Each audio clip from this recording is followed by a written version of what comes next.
Bonjour, aujourd'hui dans cet audio, j'aimerais aborder un sujet qui touche beaucoup de personnes, mais dont la plupart n'en ont pas conscience. Bien évidemment, celui qui ne croit pas qu'il y a un monde invisible qui influence les humains ne vont pas adhérer à ce genre de sujet. Les cartésiens et pragmatiques diront que ce phénomène est une expression dans les rêves d'un fantasme, un besoin, un désir sexuel refoulé qui agit dans l'inconscient de la personne. Je trouve que c'est une bonne façon d'aborder la chose qui peut aider dans un sens ceux qui ne croient pas à la véracité d'un monde invisible où les entités règnent. Cependant, je vais tenter d'expliquer ce sujet d'une façon qui n'a rien de rationnel, mais qui impacte fortement les personnes qui subissent la chose. J'ai moi-même été touchée par ce phénomène, c'est pourquoi dans cet audio, j'aimerais aider le maximum de personnes à sortir et à se délivrer de cette emprise pour retrouver une forme de sérénité dans leur vie. Ce phénomène de mari et femme de nuit n'est pas un mythe et ceux qui en sont en fait persécutés peuvent en témoigner. Ce n'est pas non plus une théorie imaginaire, car les manifestations sont perceptibles, parfois visibles. Cependant, beaucoup de personnes n'établissent pas le lien entre les manifestations dans leurs rêves et les problèmes désastreux qu'elles peuvent rencontrer dans leur vie au quotidien. Et dévoiler, dénoncer l'œuvre de l'ombre permet à la lumière de Christ d'éclairer là où les ténèbres prennent en otage les humains. Car le plus grand mal que l'on puisse faire à une personne est de le garder dans l'ignorance et le priver de la vérité et de la connaissance qui l'affranchira et le libérera de toute servitude. Bien, voyons à présent ce que c'est réellement que ce phénomène de mari et de femme de nuit. Le mari de nuit est appelé incube. C'est un esprit de type mâle qui va s'attacher et avoir des relations sexuelles durant les rêves avec une femme. La femme de nuit est appelée succube. C'est un esprit de type femelle qui va s'attacher et avoir des relations sexuelles durant les rêves avec un homme. Si je vais plus loin, il y a le démon Asmodée, qui est un démon du péché de la luxure. Son rôle est de mener l'humain vers la destruction dans l'erreur. Il refuse l'harmonie dans les couples et recherche la discorde. Il détruit les mariages, les foyers. Il sème la jalousie et bien plus. Il y a aussi l'esprit de Jézabel, qui est méprisant, jaloux, qui abuse de son pouvoir pour manipuler. Cet esprit refuse de se soumettre à une autorité, encore moins celle de Dieu, car il s'y oppose fortement. Être tourmenté par ce genre d'esprit peut détruire la vie d'une personne. Bien sûr, la plupart du temps, on n'en a pas vraiment connaissance en fait de cette chose et du combat spirituel qu'il y aura à mener. Car tout est fait dans ce monde pour nous perdre, nous distraire, afin qu'on ne s'occupe pas de ça, qu'on s'éloigne en fait de Dieu et qu'on vive une vie de déchéance. C'est un problème au niveau spirituel et ça vient principalement de cette déconnexion avec l'Esprit de Dieu et donc on va agir d'une façon qui va nous amener à notre perte. L'absence de reliance à Dieu et le manque de prière peut occasionner en fait ce genre de phénomène. Quels sont les signes qu'on est persécuté par ce genre d'esprit malin?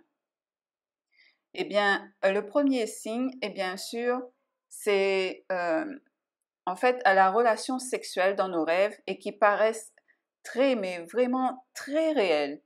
Elle peut être consentie ou pas, car généralement, ces esprits vont utiliser l'image d'une personne que vous connaissez dans la vie réelle afin que vous consentiez à passer à l'acte. Au réveil, on peut remarquer des traces de griffures sur le corps, du sperme pour les hommes et la sensation d'être mouillé pour la femme. Et c'est très désagréable. Mais certains disent en avoir ressenti un véritable plaisir. On peut ressentir aussi des courbatures au réveil. L'acte peut avoir aussi été forcé, donc non consenti, avec cette incapacité à se défendre, avec une forme de paralysie. On n'arrive plus à bouger ni à crier jusqu'à ce que, en fait, l'esprit ait fini ses petites affaires. Et là, la victime peut ressentir au réveil de la tristesse, des douleurs.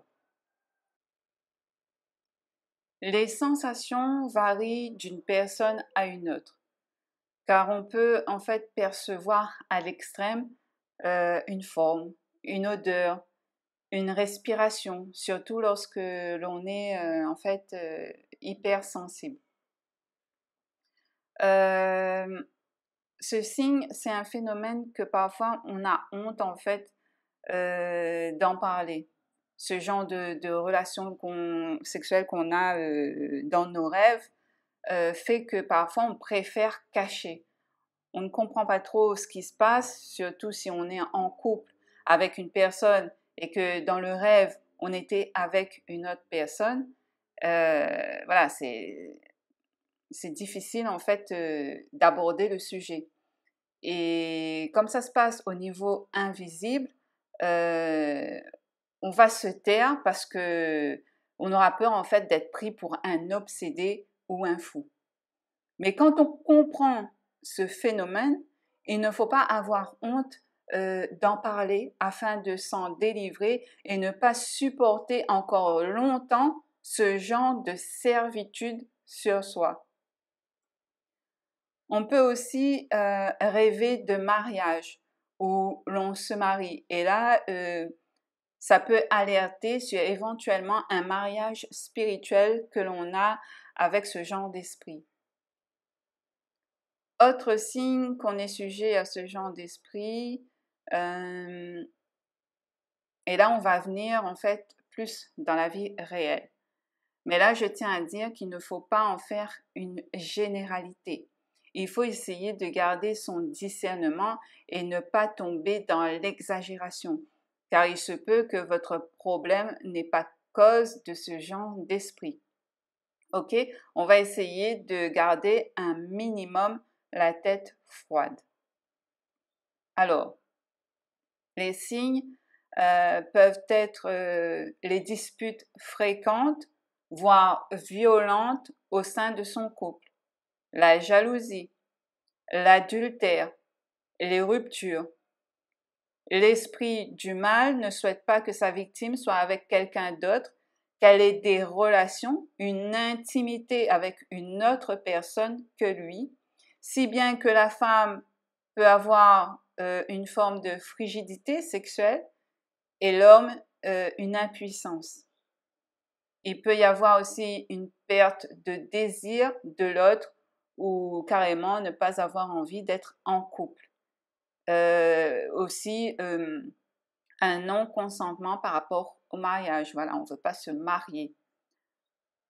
Le manque de respect dans le couple, le refus de l'autorité du chef de famille, l'envie toujours de rabaisser l'autre, le manque de pardon, l'humiliation, la manipulation de toutes sortes, les crises de colère sans raison, l'infantilisation, etc.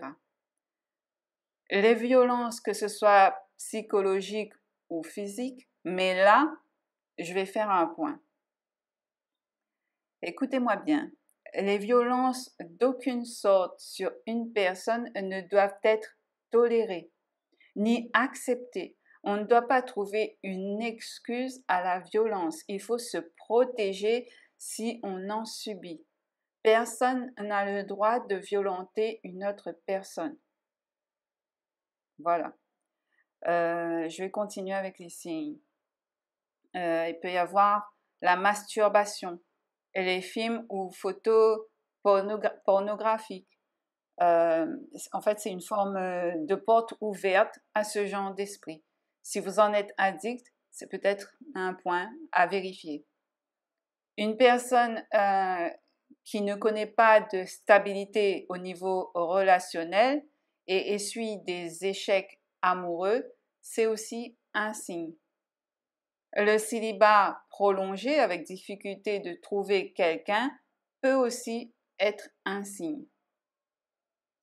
Les problèmes financiers récurrents, des infections urinaires, les maladies chroniques après avoir eu des rapports sexuels par exemple, les phénomènes sexuels dénaturés avec un homme avec un autre homme, une femme avec une autre femme, la stérilité, le démon peut placer dans l'utérus de la femme certaines infections qui peuvent causer justement la stérilité.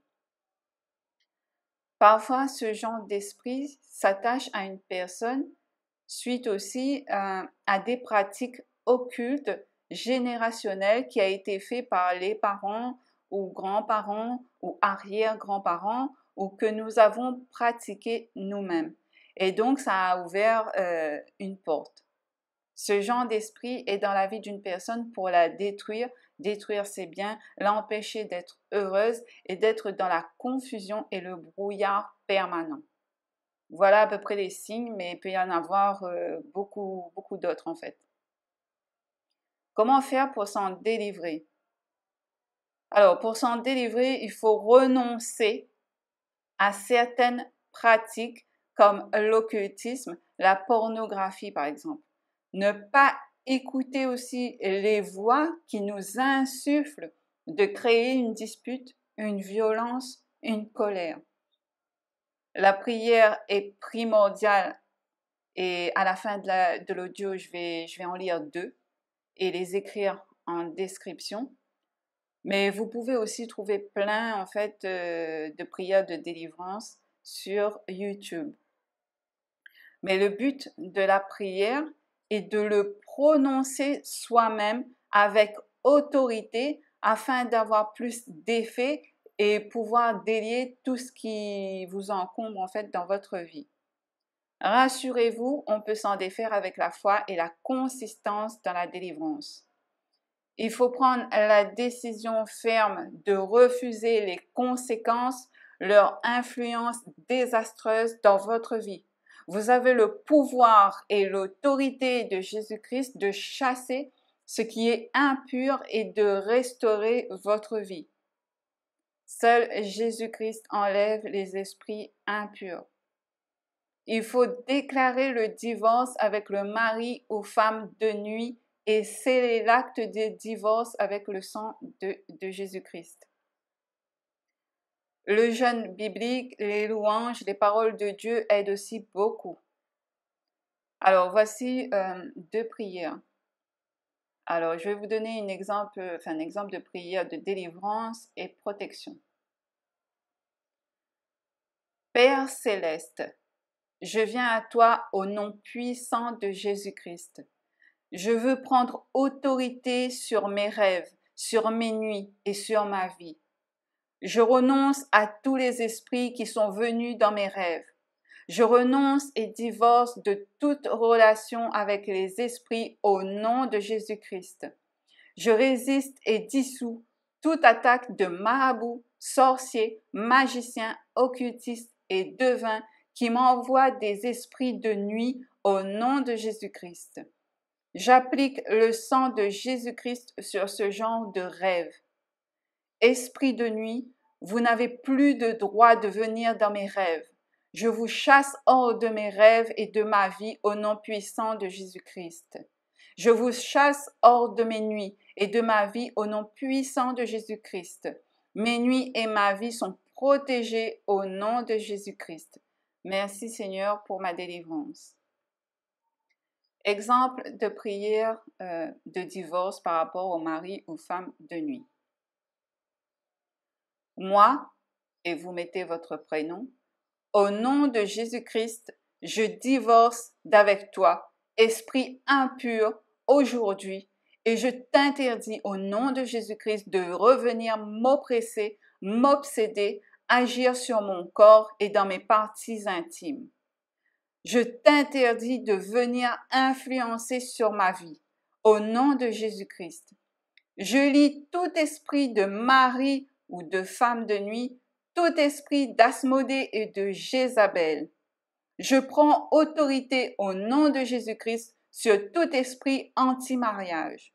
Je brise toute célébration de mariage, de pratique avec l'esprit de mari ou de femme de nuit dans ma vie, au nom de Jésus-Christ. Je vous ordonne de me rendre tout ce que vous avez pris dans ma vie au nom de Jésus-Christ.